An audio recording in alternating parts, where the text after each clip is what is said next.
အကိုရဲ့နာမည်ကဘလို့ခေါ်ပါတယ်ခင်ဗျာ ကျွန်တော်လည်းစိုးဝနိုင်ပါ အကိုဆိုမဲ့တခြင်းလေးကိုပြောပြပေးပါအောင် ကျွန်တော်ဆိုမဲ့တခြင်းဟာစိုးဆွေစိုးတဲ့လွမ်းယူပါ ဒါနဲ့အကိုကဘယ်မျိုးနေရလားဆိုတာပါလဲ ကျွန်တော်တာဝန်မျိုးနေရလားဆိုတာပါ ကောင်းပါပြီရှင်ချွတ်ချွတ်ရေအကိုရဲ့တခြင်းကိုနားဆင်ခံစားကြည့်ရအောင်နော်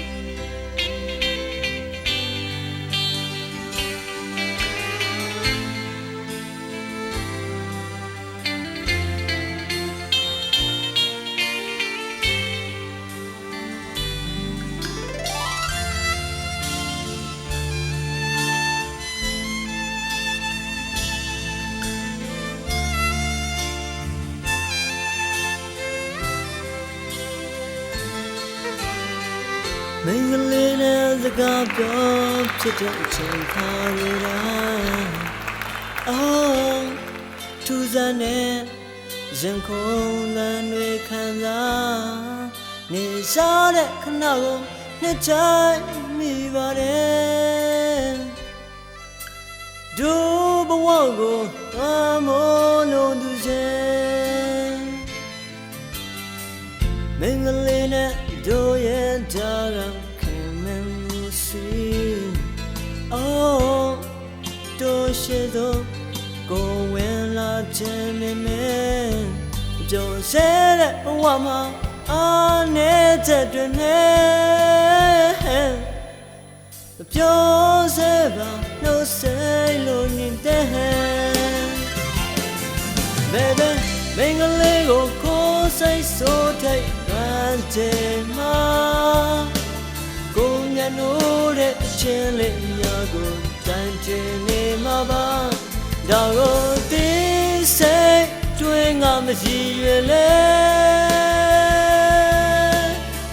သိစိတ်ထဲကရှိရထားမင်းလေးနဲ့မတွေ့ဖြစ်ခဲ့တဲ့ချိန်တွေမှမှအော်ဆိုရမှုရင်ွယ်မှာပူစိမ်လိုက်ကျေစားမဲ့ခဏကိုစိုးစိုးမိနေခဲ့တို့ပြကိုမဲလေးမသိနိုင်ရဲ့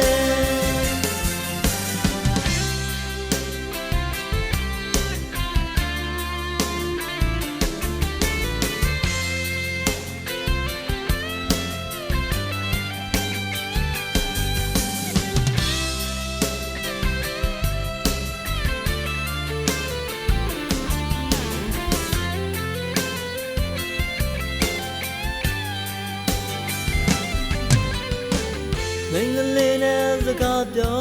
ဖြစ်တဲ့အချိန်ခါရတာအော်ထူးဆန်းတဲ့ရင်ခုန်လမ်းတွေခံစားနေစားတဲ့ခဏကိုနှစ်ချိုင်မိပါတယ်ဒူဘဝကိုငါမိုးလုံးသူရှင်မင်္ဂလေးနဲ့တို့ရဲ့ကြားကအော်တို့ရှိသောကိုဝင်လာခြင်းနဲ့ကြော်စဲတဲ့ဘဝမှာအားနေတဲ့တွင်နဲ့ပြောစေပါနှုတ်ဆက်လို့နေတဲ့မင်္ဂလေးကိုကိုယ်စိတ်ဆိုးထိတ်လွမ်းချိန်မှာကိုမျက်နှာရဲ့အချင်းလေးများကိုတိုင်တင်နေမှာပါဒါကိုသိစိတ်တွေးငါမရှိရလေသိစိတ်ထဲကကြည်ရထားဘယ်ပဲမင်္ဂလေးကိုကိုယ်စိတ်ဆိုးထိတ်လွမ်းချိန်မှာကိုမျက်နှာရဲ့အချင်းလေးများကိုတိုင်တင်နေမှာပါဒါကိုသိစိတ်တွေးငါမရှိရလေ